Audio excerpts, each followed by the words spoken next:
Let me welcome you all. Good evening, everyone. Welcome to another discussion of IFA. Many thanks for joining in these difficult times.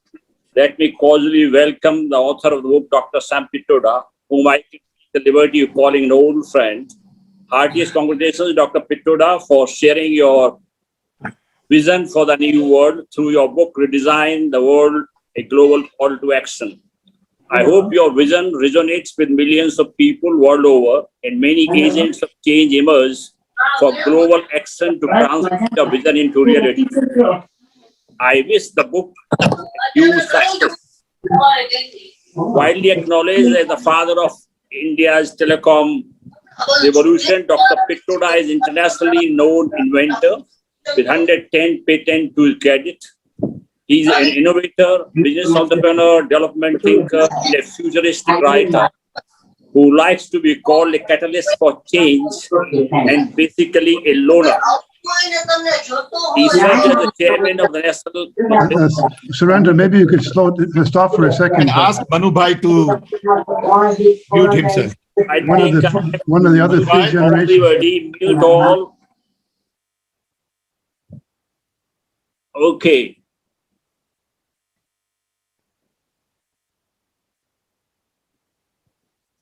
Now you can hear me.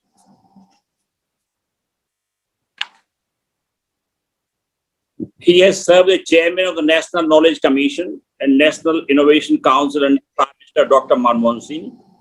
Loving both the country of his origin, India, and the country of his adoption, USA, he is a living bridge for the lasting friendship between India and the United States. This is one of the most fascinating books I have read in recent times. Though the subject is quite complex and serious, the book is quite racy. Once you start reading, you don't feel like putting it down. I must compliment Dr. Pitroda for his very elegant and simple prose. I finished the book without consulting the dictionary even once, which I don't do when I'm reading book of my friend Shashi Tharoor. The author transcends centuries, continents, issues with Jupiter velocity. Besides being a tech guru and hyperconnectivity advocate, he comes out as a historian, a political thinker, a social scientist, a social reformer, and an environmentalist, an economist, and an evangelist, Billy Graham, and the author Huxley of The Brave New World, all rolled in one. After reading the book, when I close my eyes and try to imagine Dr. Pitroda, he appears with flowing white, spotlessly white hair and flowing white beard like Prime Minister Narendra Modi. In a white robe, Father Sam raises his right hand and says, "Let there be democracy, human rights, peace, prosperity, inclusiveness, clean air, clean water, and livable habitat for all. None goes hungry. There is enough for all. There is no poverty. Justice and fairness prevail everywhere. People care and share and live in perfect harmony.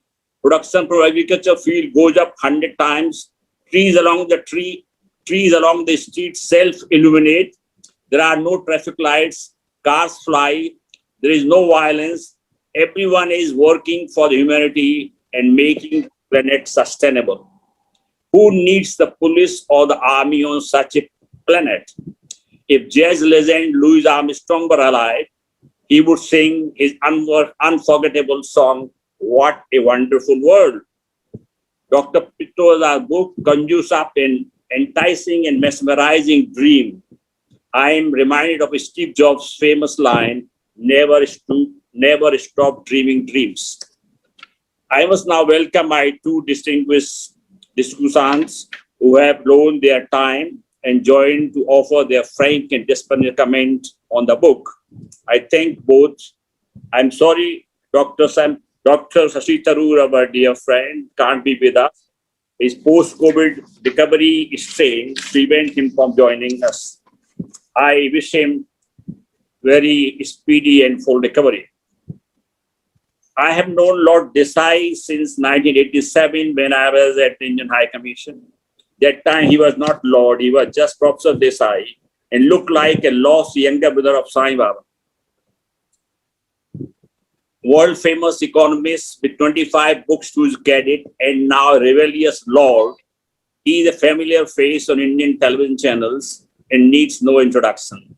I have never forgiven the Nobel Committee for not giving him the Nobel Prize for Economics. We at the IFA are always delighted to have him amongst us, as he always enthralls the audience with his unorthodox comments. A word about Yamini. Can you believe it? I have never met Yamini Aiyar in person, nor have ever exchanged emails with her. So why did I invite her to join the panel? I was looking for someone who is fiercely independent-minded and has courage to speak her mind. Having read many of her articles, I was convinced that she is the right person. At a relatively young age, she had the Center for Policy Research, arguably the most respected think tank of India, as its president and the CEO. Before I invite the author to tell us what this book is all about, let me pose some questions. There is saying, nobody can stop an idea whose time has come. Has the time come for the world which this book unfolds? Obviously, the author feels so and believes so. I have some doubts. The world which has witnessed unprecedented death, destruction, devastation the last 18 months, thanks to tsunami of COVID, is longing to return to normalcy or near normalcy and not for welcoming a new world. Secondly, can all the wrong of the world be pegged on the outdated designs? If one crashes the most advanced aerodynamic Ferrari car on German Autobahn, should we blame the design or the designer? Any organization is as good or as bad as those who run it at the top. The US President Trump walked out of the Paris Climate Change Agreement and the WHO, trashing them scathingly. His successor has resigned. Evidently, there was nothing wrong with the design of these two organizations. Let me take you back more than 10 years. In 2003, the Secretary of State of the oldest democracy, General Colin Powell, blatantly lied in the United Nations General Assembly about the weapons of mass destruction amassed by Saddam Hussein and his connections with Al-Qaeda and US bombed Iraq to Stone Age. It didn't happen because of any fault of design of the United Nations, but because the use of falsehood by the mightiest superpower. I think the IMF, World Bank, WTO, UN, and many other organizations can be reformed if the big boys are serious about bringing in the reforms, but most of the time they are not. You say we don't need police. After the attempted insurrection at the Capitol of 6 January 2021 and the Black Lives Matter movement, many Americans feel otherwise. Just this month, President Biden has presented defense budget US $715 billion. It underlines that armies are going to stay all over the world. Yes, the hyper connectivity has transformed the world, but has it made it more humane, kinder, more just, and fairer? 10 leading countries account for 80% of vaccines used so far. Why should there be such a long time for approving the waiver for the IPR for producing vaccines for the poor countries? The author says the world has two templates to follow, the Chinese one and the American one. I feel at the philosophical level, the world has two options. To follow the Chinese leader Deng Xiaoping, who said that so long as the cat caught the rat, it didn't matter if it was white or the black. On the other hand, Mahatma Gandhi said that noble cause must be pursued with noble means. These choices are available in all fields. Alas, the world had abandoned the great Mahatma and embraced Deng Xiaoping. So long as Deng's philosophy rules the minds, a better world will remain elusive. You are a great admirer of Mahatma Gandhi. I am also. Unfortunately, in the country of his birth, Today, there are very few Gandhians in India. In the electoral politics of India, no party seeks votes in the name of Mahatma Gandhi, not even the Indian National Congress. And who is practicing non-violence? In USA, every week there is a shootout somewhere. Innocent lives are lost, but they can't agree on gun control. I wonder why you have spared just half a line for Buddhism. The influence and impact of Buddhism in spreading message of non-violence in many countries is a historical fact. With Mahatma Gandhi, Dr. Martin Luther King, and Nelson Mandela are no more with us. His Holiness the Dalai Lama remains the most forceful advocate of non-violence. According to him, the world cannot survive without compassion and kindness. Sorry for these rambling thoughts. Dr. Pitroda, floor is entirely yours. You are welcome to take 15-20 minutes for your comment. Please, go ahead. Thank you, Mr. Kumar. Greetings to everybody from Chicago. It is indeed a special honor and privilege for me to be here with all these great intellectuals. I'm a little bit worried to be in front of you. I'm humbled. I'm not a political scientist. I'm not a great writer. I'm just an ordinary engineer who decided to dabble into too many things. So my first request would be, please don't take me too seriously. My second request would be that the book is not written for people like you. It is really written for young people who are looking for ideas and idealism. I talk to hundreds and hundreds of these, and I find that they are lost. They're looking for something interesting, exciting, romantic to do in life. Many are fed up with this world that we have created around us. And as I was locked up during Corona crisis in quarantine at home, after about 2 weeks, I said I must do something interesting to keep me occupied. I had this idea in my mind for several years. And that's when I decided to finally write something. I wrote it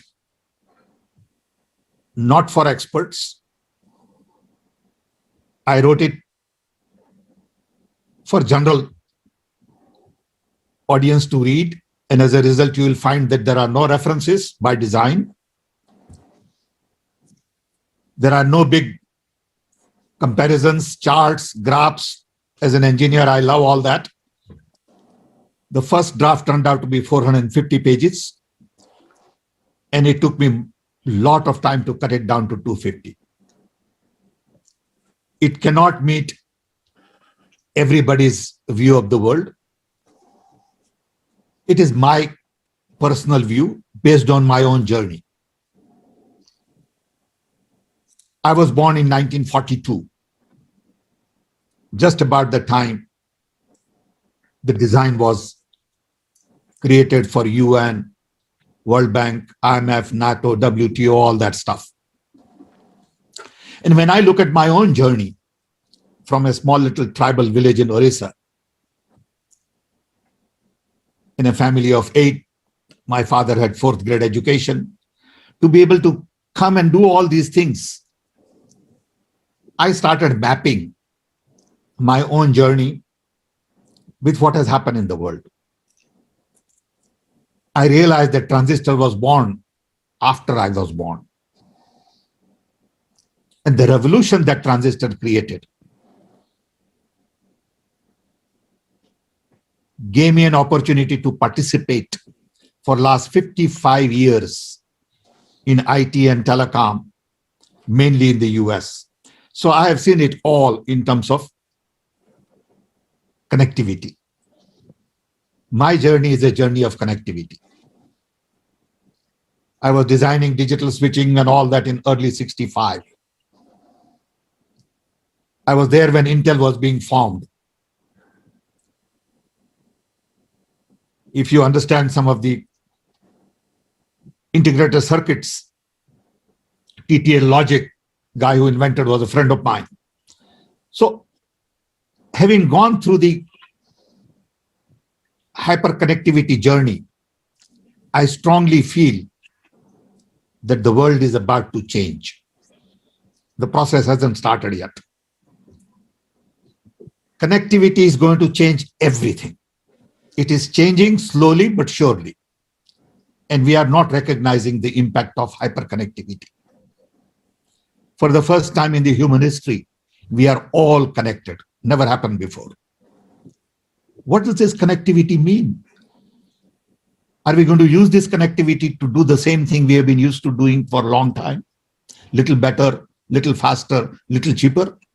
Or are we going to do things we have never done before in our life? That is the question I have been asking. Who decided it should take 4 years to get a degree? With hyperconnectivity, I want to question that. So everything is about to be changed. When I look at things from my perspective, I find that everything we do today is basically obsolete. Start with that. Before Corona crisis, I would go to New York for a lunch. I'll go to Florida for a half an hour lunch meeting.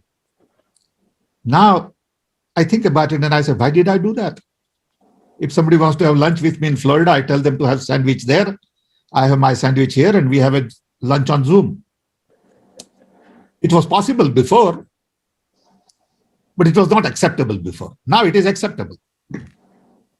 So I don't have to spend an entire day for half an hour lunch in Miami. I think things are going to change drastically. The way we govern, the way we vote, the way our democracy works. I am a big believer in the power of hyperconnectivity. Of course, we are going through a bad period because initially everybody has found this little toy and they don't know how to use it. So they are misusing it. But it will settle.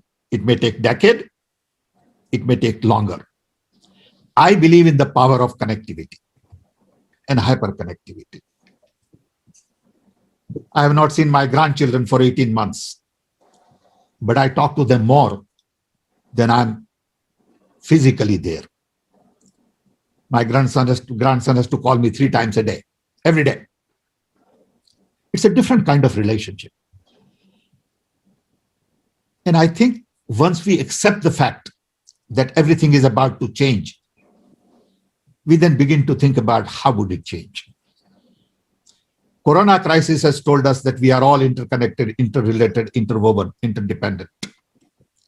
Anything that happens at one place has impact on everybody else.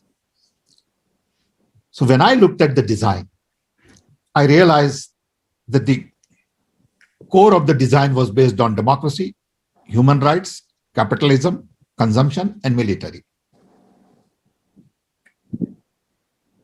How can you take this design forward and build on what we have accomplished and create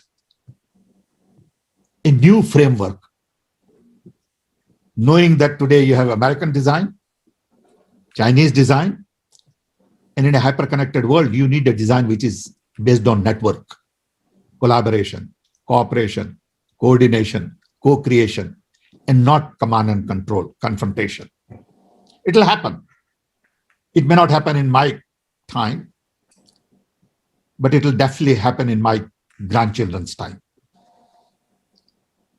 I'm very optimistic. I have faith in the human race. I believe we have come to a point now in human history where we can sort our differences across table. Maybe another 10 years, maybe another 20 years. We don't need to fight because we live in a world where there is enough for everybody. Today, we live in an economy of surplus and not economy of scarcity. We can produce anything. The key is to decide to produce right things for right people. we wind up producing for people only who can afford to buy and not for people who need it. The whole, and I'm not an economist, and I'm sure Meghnad Bhai will have more to say on this, but I believe we need to decide what do we want to produce, for whom do we want to produce, how do we want to produce. Bottom-up approach has not worked. Trickle-down effect is not happening. We need, top-down approach has not worked. Bottom-up approach is what we need. Decentralization is what we need. And hyperconnectivity brings about openness, accessibility, connectivity, networking, democratization, decentralization, demonetization. These are all of the issues that hyperconnectivity would have impact on. If you just focus on hyperconnectivity, then you begin to see the world very differently. And all I have done is focused on hyperconnectivity and create a new design which is based on networking, collaboration, knowing that world leaders don't work that way. But I also know that world leaders are at times petty. They are control freaks. I accept that. So I said the key is to take democracy to inclusion. Most of the world conflicts are because of exclusion. We need to take human rights to human needs. And we can provide human needs today. We know it takes $200 billion a year to eliminate hunger.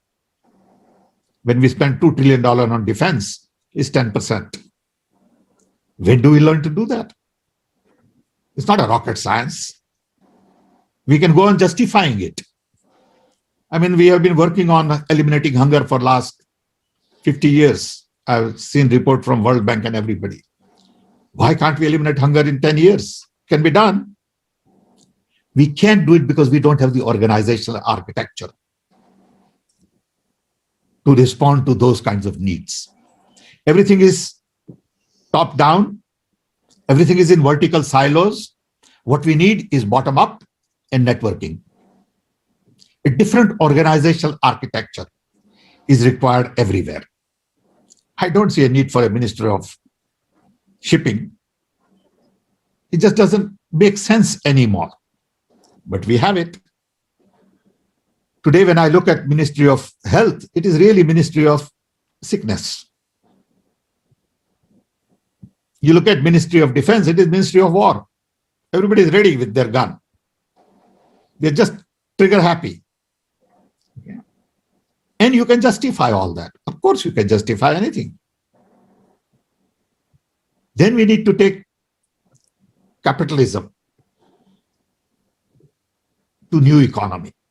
I'm convinced that capitalism has created so much inequality, and technology has been a part of it. All of a sudden, with one little idea to play digital chess or digital poker, you create $10 billion wealth, and it's in the hands of 3 people. Is that the kind of systems we want to create? So I think we need new economy, which works on localization in the time of globalization. And it is okay to have contradictions. Everything doesn't have to make sense. Believe me, I've learned that in my life. There are things that don't make sense and work. And there are things that make sense and don't work. Then this whole idea of consumption. Look, every time there is a shopping peak in US during Christmas and Thanksgiving, the whole world gets happy. What kind of a world economy is that? That if Americans buy, people in Korea, India, China, everybody's happy. And what do they buy? How much do they buy? When I think of this car, which is going to be self-driven car, whenever it comes, it is going to come at some point in time. We won't need 4-car garage that I have. We won't need to own a car. I won't need parking lots. I don't need parking space. I want her to produce 50 million cars. I'll produce only 5 million. I mean, look at the impact of connectivity on transportation. You got to think totally differently. I need to make people self-learner and not give them 4-year degree. I don't want to give certificate when you exit. I want to give certificate when you enter. So these are all wild ideas. Some work, some don't work. I do not have answers to everything. All I want to do is begin a new conversation. So instead of consumption, I want to focus on conservation and sustainability. And then finally, non-violence. Of course, everybody's trigger happy.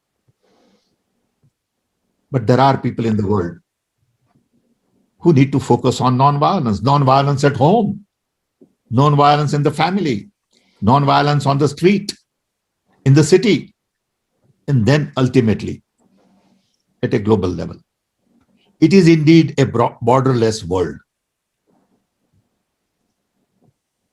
I've lived in US for 55 years and I work all over. What is my work? I don't know. Do I design anything anymore? Once in a while. I cannot be classified in vertical silo as I used to do when I was young, that I am an electrical engineer. Today, I could be a barber, I could be a gardener, I could be an engineer, and for a while, I could be a painter. So I think old paradigms don't work anymore. And that's the book. The idea is to begin new conversation. Idea is to challenge lots of ideas. I don't have solutions. But can I begin new conversation? Yes. And that's why I wrote this book. I know that in 250 pages, you can't tell much.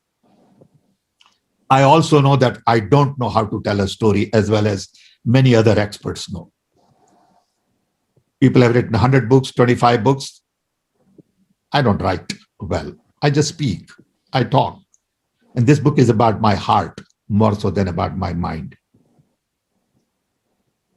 You don't have to accept it. You are welcome to criticize. I appreciate that. I want to learn from you. And I want a new conversation. That's all I want. I don't want to say I'm right. I don't want to say this is the answer. I want to say, can I really stir things up a little bit? Can I give younger people a dream to discuss? I know that it's hard to convince my own family members. How can I convince others? I've tried to convince my wife all my life on many things. And it's a journey that you continue and you work on it. So I understand my limitations. I accept it. But that shouldn't stop me from saying what I want to say.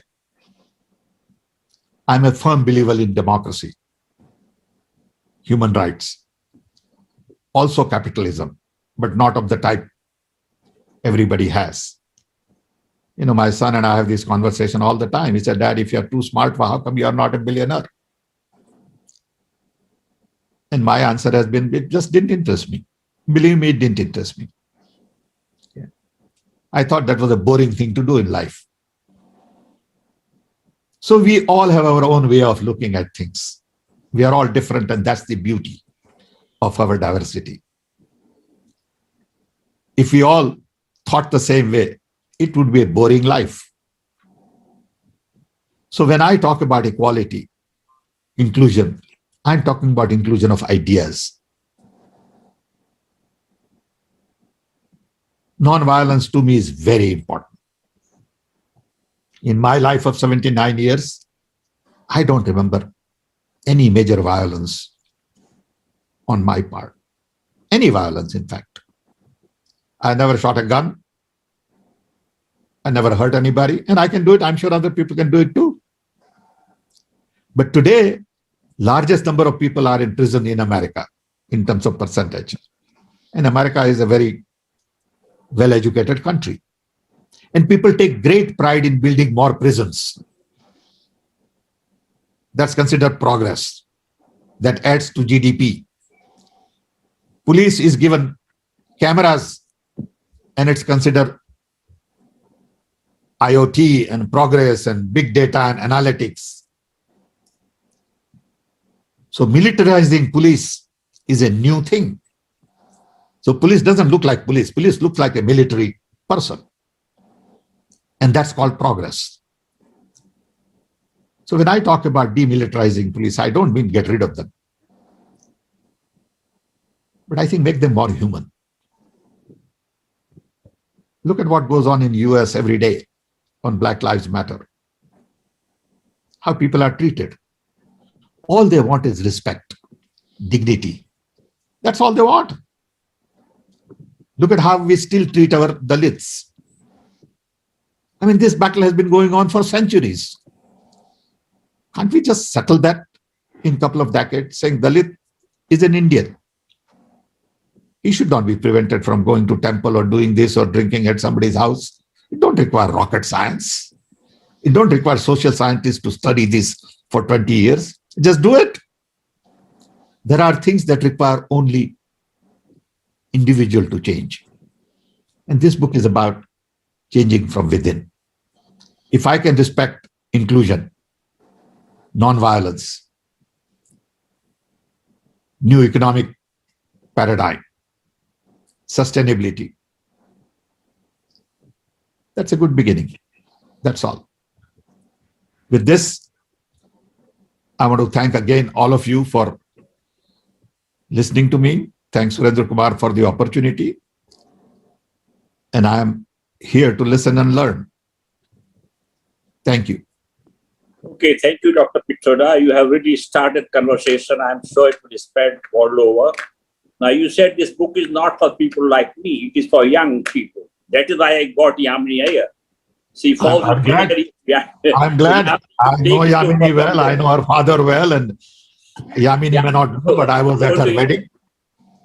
Yamini may not know, but I was at her wedding. Okay. So I'm glad to see you. You go ahead, you have 10 minutes. And please shoot. I'm ready to be shot. So I have no problem. Okay. I appreciate all that. Thank you, Surendraji, for giving me this opportunity. It's such a privilege and an honor. When I received your email, I was humbled and extremely nervous, but I couldn't possibly say no to what is such an honor for me to have the opportunity to both engage with this wonderful book and engage in a conversation with you.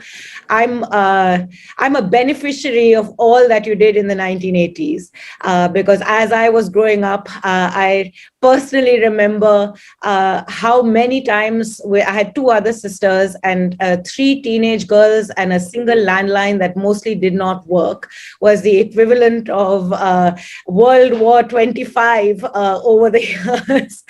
And as the STD booths started emerging all over the country and our technology revolution occurred, it also fundamentally transformed my relationship with my siblings.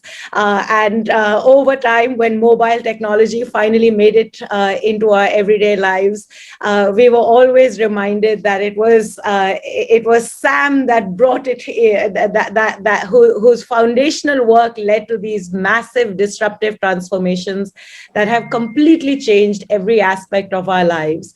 And in the years since, when I came to CPR, I think we missed each other. I came just after the Knowledge Commission work was over, but the Knowledge Commission played a pivotal role in not only shaping us intellectually, but also shaping our everyday lives, because I sat in the office that used to be the Knowledge Commission and was mostly told my identity within CPR was the Knowledge Commission identity. Yamini kahan hai? Knowledge Commission mein bathi hai. So it made me feel very learned because of the large feet that I was space that I was occupying of your large feet. So altogether, I have learned and benefited immensely from all that you have done and been a part and parcel of the many transitions and transformations that you have engineered in our lives.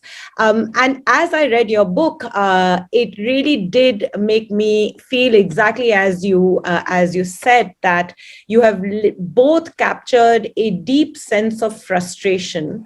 And I don't count myself amongst the young anymore. Sadly, the gray hair is popping, despite my wishes otherwise. But there is a sense that people of my generation, and I feel this very strongly, have of having been part and parcel of an extremely deep and transformative process in our social and economic lives, one that has changed us personally in unimaginable ways, opened up our lives in unimaginable ways, and gave us a very, very strong sense of hope.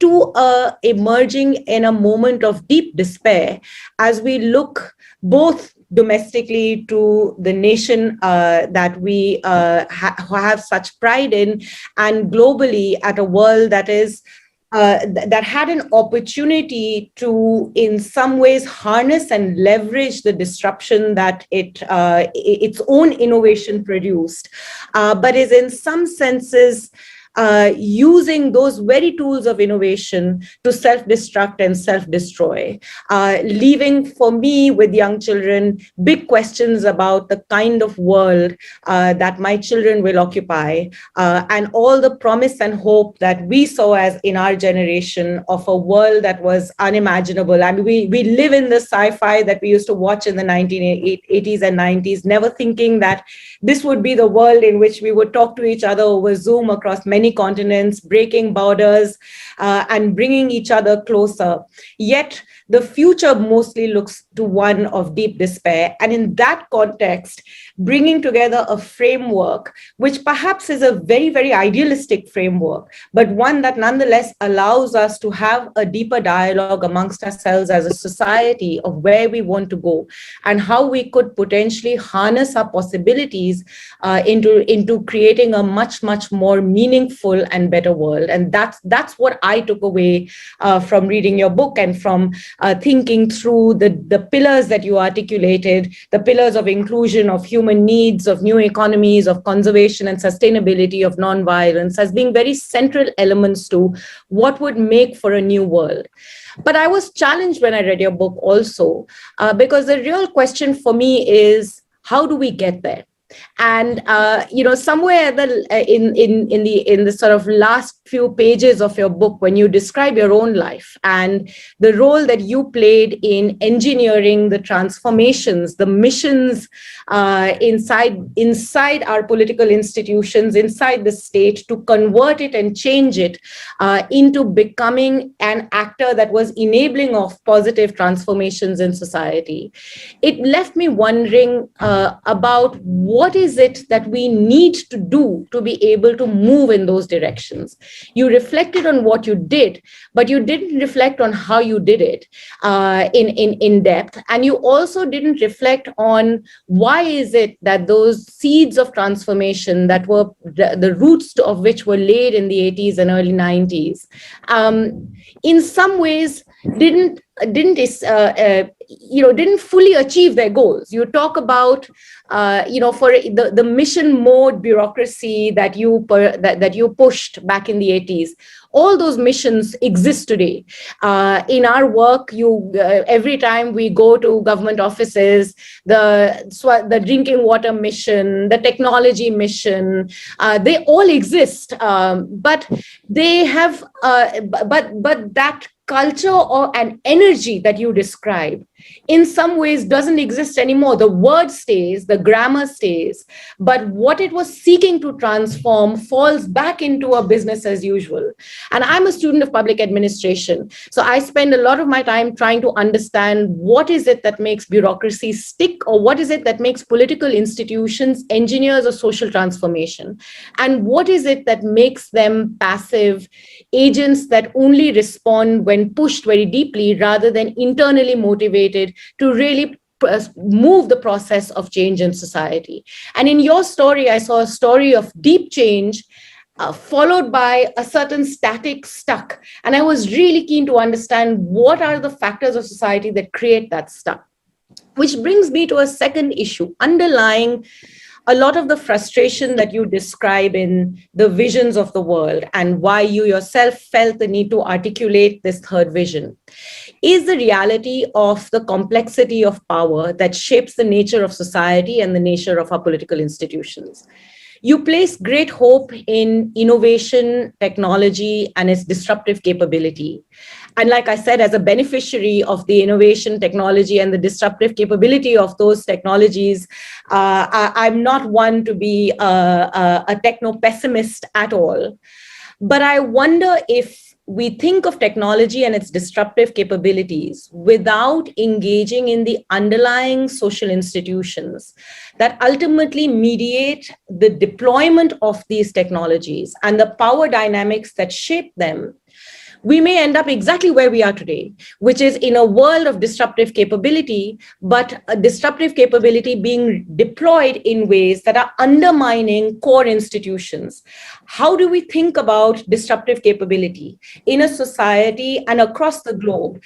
We are seeing signs of majoritarianism, of polarization, of divisiveness, all of which in some ways have been exacerbated by the very technology that has the capability for the inclusion, the sustainability, the world of sustainability, the world of nonviolence, the world of a new economic order, one that isn't anchored in greed and avarice, but one that is anchored in human needs and human capabilities. And so what I missed was an engagement with how technology engages with society.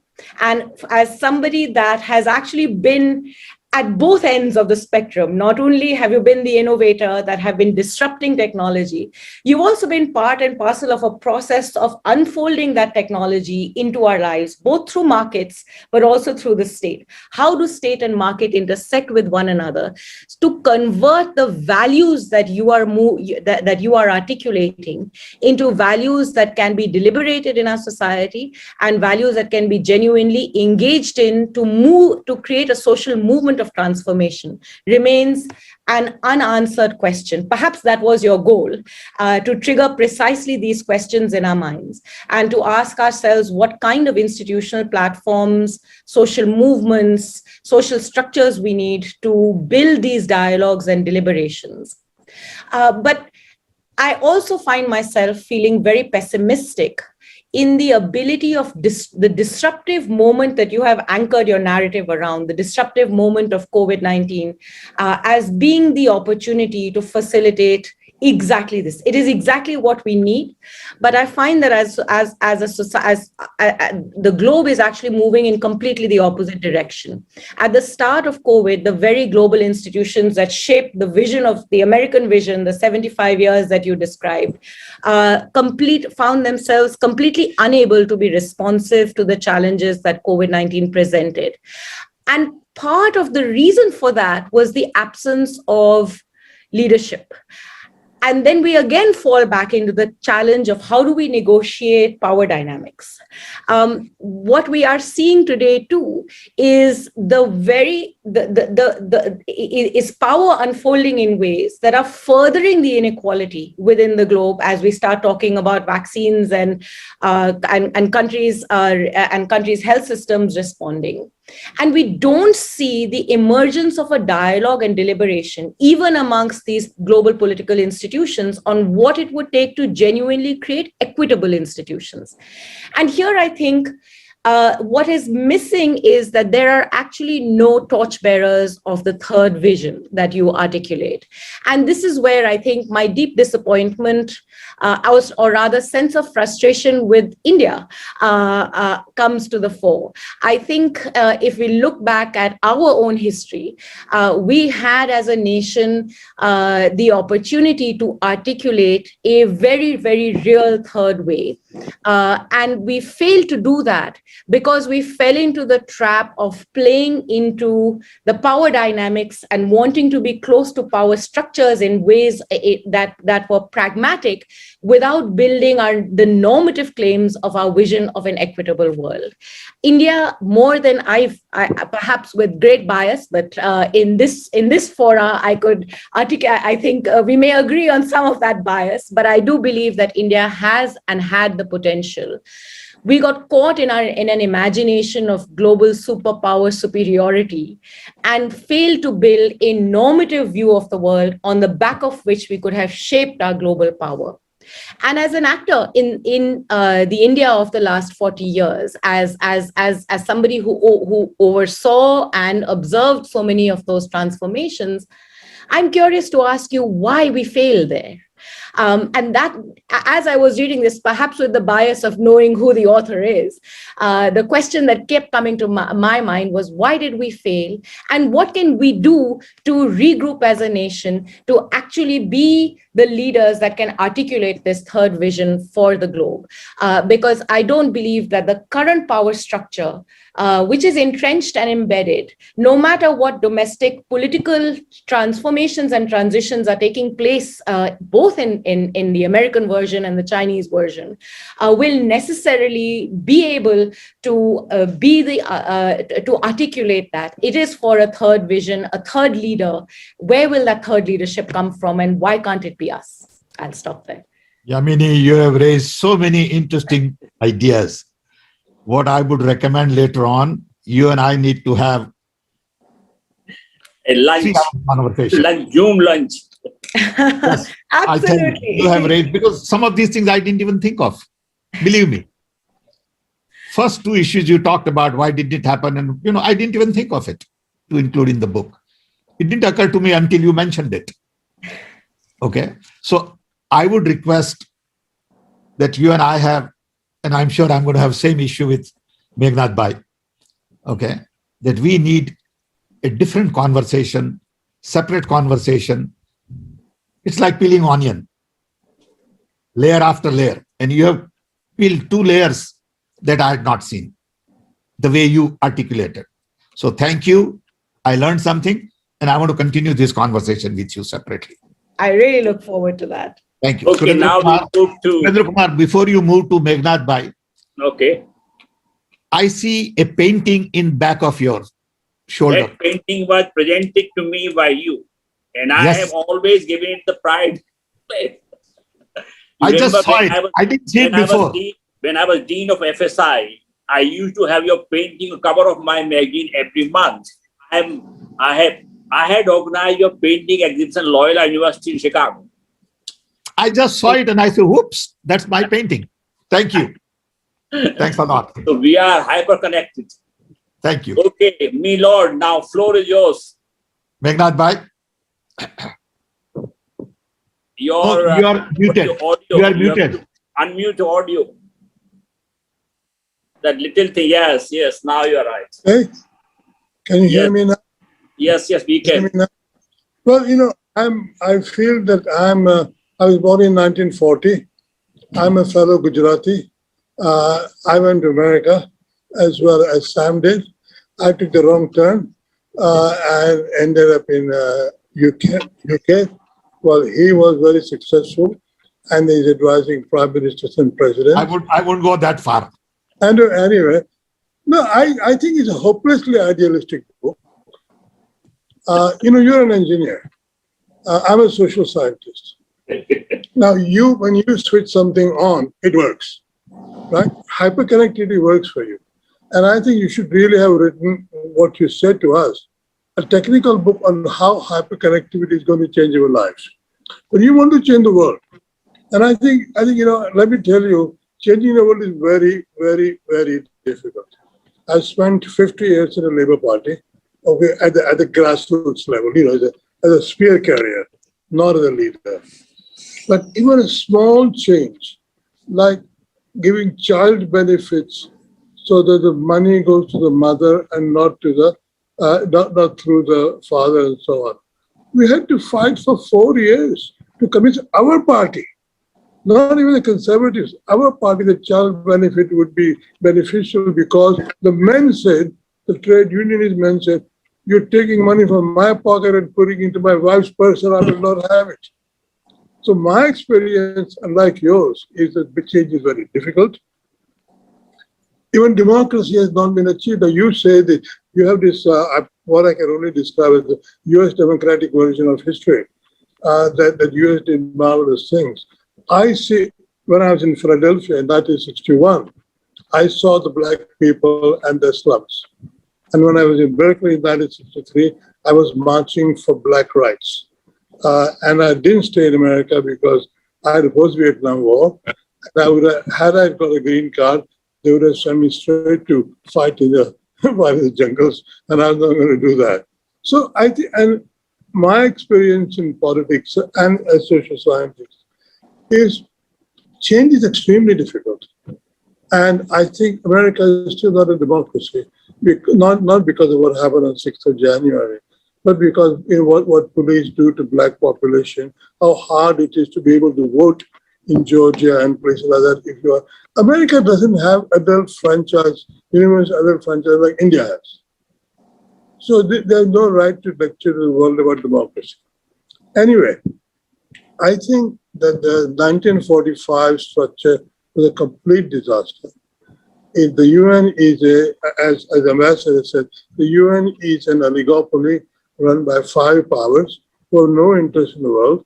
And the UN has not been able to solve a single problem, not Kashmir, not Israel, Palestine, not Cyprus, not a single problem has been solved by the UN. And all it is, people go to the General Assembly and your president makes a speech and your newspapers say, what a wonderful, nobody knows this in New York. Nobody knows in the United Nations what the General Assembly does. It's an utterly useless debating chamber. But there we have to say, oh, if it didn't exist, you would have to invent another one. I think no, we can't have. And I think what has happened, on my lifetime at least, every idealistic project has failed. Communism, you would not believe it, how much in India in the 1950s you were influenced by the Soviet Union. And many of us thought Soviet Union was the future of the world. And of course, India was going to be the moral leader of the world, remember. India always has I disagree with Yamini, India has always had very, very high ambitions, not to feed the poor, but to be moral leader, to be the world's teacher. We can't even clean up the Ganga. The Ganga has been, Rajiv Gandhi started cleaning up the Ganga, and now Narendra Modi wants to clean up the Ganga. And why does it take rocket science to clean up a river? Because it is Sudra's work. Why are our hospitals so third rate? Why are all our hospitals so third rate? We noticed, and I think this is a global problem. Across the world, every country has failed to have invested enough in public health. Cybernetics works. You're quite right. You push something, the electronic, I don't even understand what it is, but the electronic impulses go forward. And I think that will stay. Thanks to capitalism. You people don't like capitalism. But I was a Marxist for a long time, and I know how valuable and dynamic capitalism is.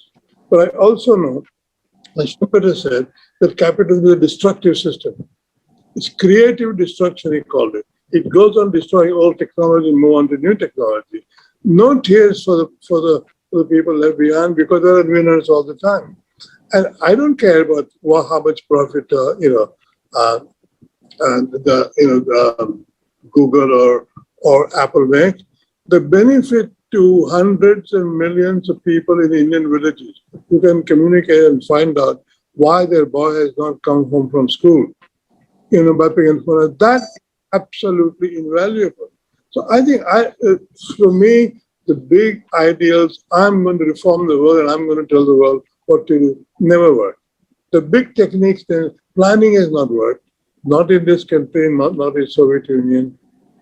China has, because China has actually taken to capitalism, absolutely unashamed capitalism, except that they have got a political party which doesn't allow democracy.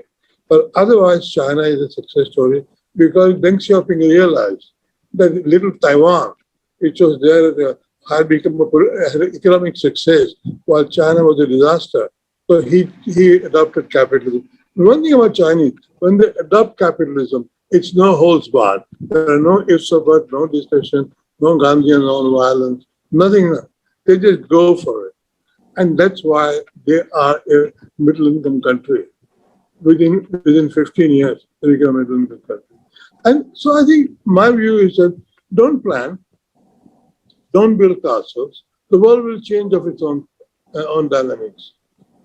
While change is very difficult, when the change comes, remember we were also pleased by globalization.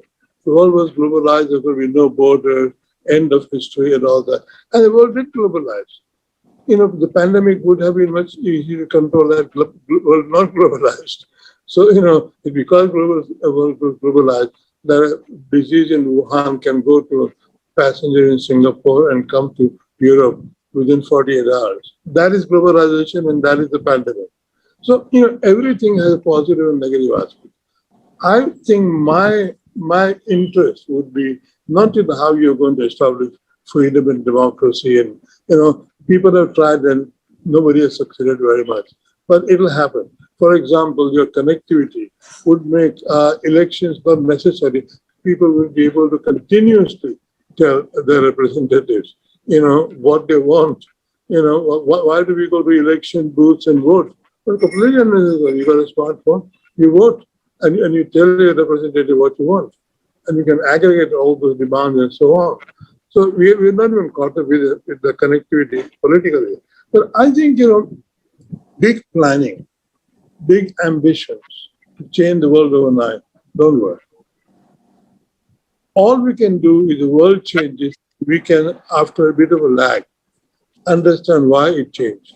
That's what I do as a social scientist. I think I've innovated something where I've just understood what happened year before last and just about catching up with it. We didn't expect 2008 financial crisis, despite all that we had talked about, the Keynesian policy and so on, completely wiped out. And now with COVID, all rules of economics have changed. They don't care about deficit. They give print money, give it away, and so on. So I think world will change under crisis and pressure. It will not change it's not like driving down an American highway in a Tesla car, smooth, It is like driving in Delhi, and it is absolute hell. There's too much traffic and so on. So I think what I take away from your book is be aware technology is going to transform our lives completely. And I think you owe it to us to explain to us better that part of what you said in your introductory thing. You're not going to make a new United Nations, Sam, nor am I. And even we two together could not be able to do it because nobody else would do it either. I think we have to concentrate on how daily lives are going to be changed by technology. And you know that better than anybody else. But I'm more worried about why we can't clean the Ganga. Why the UK has a National Health Service, which when the COVID strikes, people have no PPE, people have no civil uniforms. How do we run a world like this? And why do we constantly fail the people? India has constantly failed the people, so has America and so has UK. So my worldly view is very pessimistic. I hope change will happen. I hope the next generation will do better, but I don't have much hope of that. So I try to understand and I try to be critical because I think the world is an extremely imperfect place and likely to stay so. Thank you. But thank you for writing the book because it told me what's not going to happen. Thank you. So, Doctor, I appreciate every word you have said. You have more experience in these things. But you know, you got to have something to do while you are locked up in the house. That is true. That is quite true. You I know, read books as well. But otherwise I would have gone mad. Exactly. Okay. This at least kept my sanity. Indeed. And that is more important than anything else in the world. Remember that. Dr. Pitroda, you wrote this book during lockdown. Yes. Last night, Manish Jairam sent me a message saying he wrote a long poem on Gautam Buddha during lockdown. So I said, look, lockdown has some creative rewards. And if it happened during lockdown, he must thank Prime Minister Narendra Modi. After all, the book would not have come if there was no lockdown. Now, if you allow, I can really take some questions Please. from the... No, I want to thank both of them for their comments. And I think I will follow up with both of them separately. I want to. And, you know, take this forward. I want conversation on this. Okay. I am very optimistic about the world. You young. Compared to, yeah, because I tell you why. You know, if I can come out of a small little tribal village in Orissa and do all these things without anything, this generation has a lot more to hope for. That's all. Okay. Well, amongst us, we have senior-most diplomat who We joined have lots of distinguished people. before you arrived in USA. Ambassador Eric Gonsalves, are you still there? Of course, I saw him. Mr. Gonzalez, you were there. I saw him. Gonsalves, are you there? Yeah, I'm here. So would you like to make some comment? Good to see you. No, I also would just first pay, of course, a tribute to Mr. Pitroda for opening up so many ideas to us. I think that what Yamini and Can we see your face again? Eric Gonsalves. If you Yes, can yes, I know you. Well, I mean, There's the video, audio we can... No, I installed one of your exchanges in the IIC when it was just new and brand new, and we experimented with it. But I don't have very much to say, because I think that the points that Lord Desai has made are very true. We are not, humanity is not that willing to change merely because you have a technological success. They want to see it in a rather more roundabout way in which they get more benefits and so on. And then they, in fact, like the virus has shown us, we do not even care for our own good. We are ready to go out and get lost in the infection just to take part in a party or a marriage or a funeral or whatever it is. So we're all fallible human beings. I think that try to make them into whether you're perfect technologically or perfect socially or perfect economically is just not possible. The only thing is whether you can possibly try to get them partway there. And that is where, as I say, the formation, the education has to take part. And I think that where we are failing also so much is in getting the younger generation to assimilate the fact that they have to adapt themselves, but adapt the people around them also. You cannot be just enough to take the ideas, for which, as I say, we have to thank people like you, Dr. Pitroda and Dr. Desai, Lord Desai. But to get this into the thinking part of our society, that is really the problem. And that's where formation, education, and so on has to be taped to do what we want. Thank you. Okay, I see Mr. Hari Kumar from New York Times. There have been so many references to USA. Hari Kumar, do you want to ask something? Where is Hari Kumar? I don't see him. I see his name, he is there, but Hari Kumar, unless he's left. Okay, you have your old friend, Mr. Kiran Karnik. Yes. Yes. Mr. Karnik, how are you? Well, we are. Thank you, Surendra. You have also, this lockdown has produced so many books. Dr. Kiran Karnik has also produced a book. I know that. I've seen it. It's good.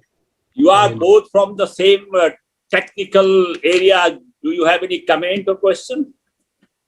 Well, since you asked me, Surendra, I want to make just one comment in relation to what Lord Desai said and what Ambassador Gonsalves said. Yes, social change is slow, it's difficult, it's not sudden. And I think Sam made the same point, saying he's not looking for a revolution, he's looking for revolutionary change. To me, what is more important is the point Yamini made, that what path are we moving on? You know, how fast we go, how slow we go, depends on a number of factors. But what road are we on? And it seems to me that we are on the road of following one or the other of the directions of the framework created, either the Western, the US, European framework, or the more Chinese framework. And we are not looking at what we started out when we first got independent, a road that, you know, Nehru tried to set us on, that we are different, we are independent, we are on neither side, we will chart our own course. And many developing countries followed us. They wanted to be, you know, shown a different path. And even today, as you would know best, Surendra, you've been in the foreign service so long, so many developing countries look to India to provide the lead on so many aspects. And we seem to have fallen into the trap of competing with the others and being, you know, somebody says superpower to be, and we are thrilled no end. I mean, is that what we want to be? Do we want to be, you know, happy, compassionate, a country that sets a new path, somebody that sets new directions, somebody like a Gandhi who completely broke away from traditional methods of overthrowing a colonial empire? So that's my only comment or question. I don't know if Sam or anybody wants to react to that, but I think that's, to me, is more important than are we expecting a sudden change? Yes, change is difficult. Will it happen? We need a dream, and the dream sets us on a path. And if as long as we're on that path, I think we're good. Thank you. Okay, is that your hand? Do you want to ask something? Yamini, I see some hand against your face. Ericsson had something, I thought. Okay. Yes, my friend from Iceland, he is the most regular supporter. Please go ahead. Well, thank you. Thank you so much, everybody. You, Surendra, as usual, of course, and Sam and Meghnad and Yamini. My first point, I have to rush to challenge what Meghnad said about the UN. Surely what he says about the General Assembly and even more so the Security Council, yes, but there's a lot more to the UN than the GA and the Security Council. That could be a subject of another session. And I also want to challenge you, Sam, when you started by saying that you're not a good storyteller, quite the contrary. And you presented us a very good story for the thinking. But you identified, I think, if I counted correctly, 5 characteristics, and within parentheses, maybe 5 ills in modern society. And I'm just wondering how much of this really is human nature. And I think Yamini picked up on this as well as Kiran. The Mahatma had anticipated, I think, in the last part of his life, what you have been discussing, the three of you. And I guess I'm echoing what kind of the pessimism as opposed to your what he called your optimism in that respect.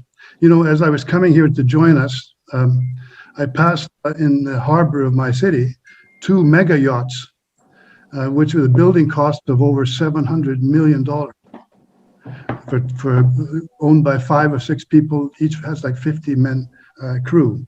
And it was a rather enlightening experience. But anyway, my takeaway from you, if I may summarize exactly what you said it in the middle of your presentation. It's exclusion, isn't it? Isn't it the exclusion which is the main ill?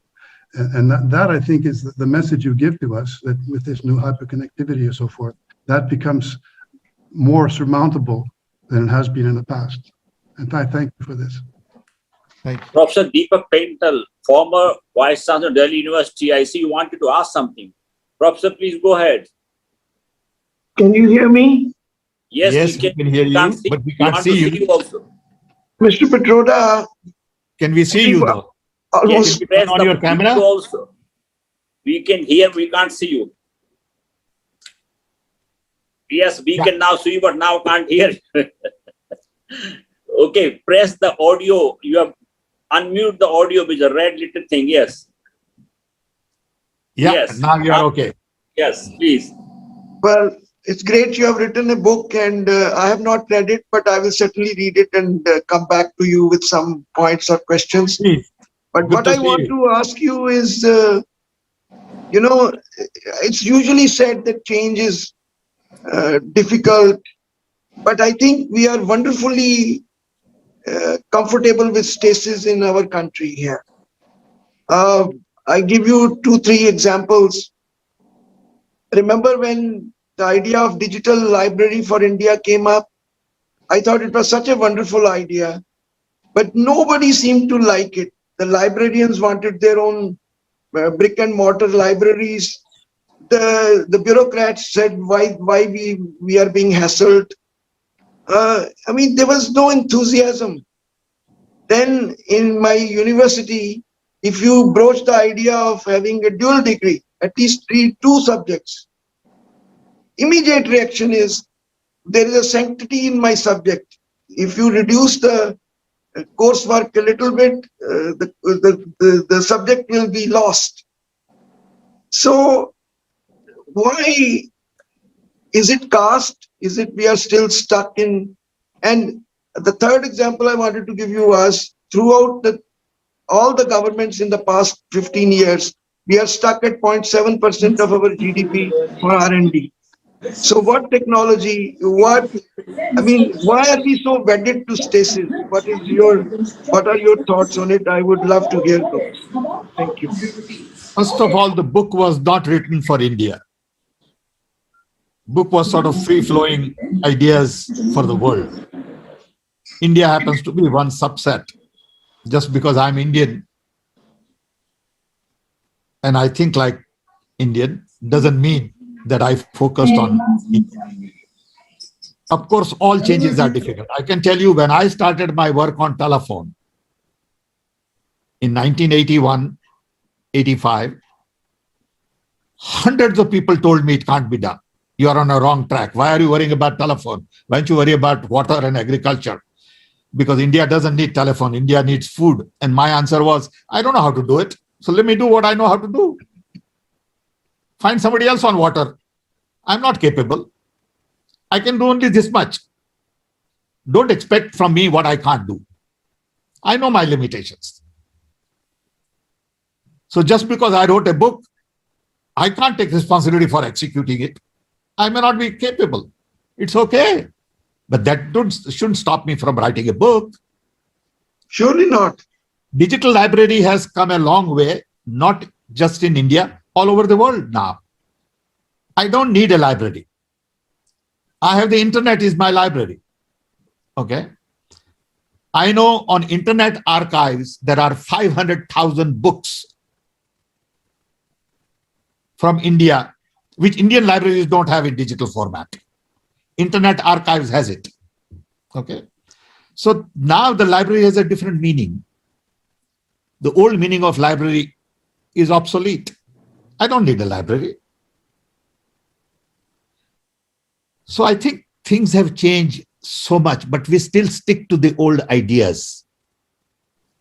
You know, I would say I have access to library. My cell phone is my window to the world.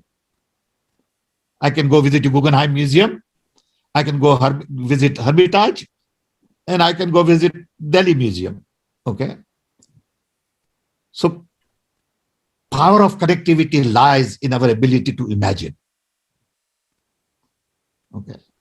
If you want still a degree and pay $200,000 to get an MBA from Harvard, it's your option. But you can learn 70% of that on internet without going to Harvard.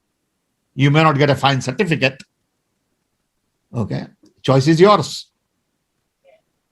You may want to go spend 200,000 if you have it and get a certificate from, I'm just using Harvard as an example. It could be any other university. Or you say, I'm not going to do that and I'm going to learn my management on cell phone. You can do it.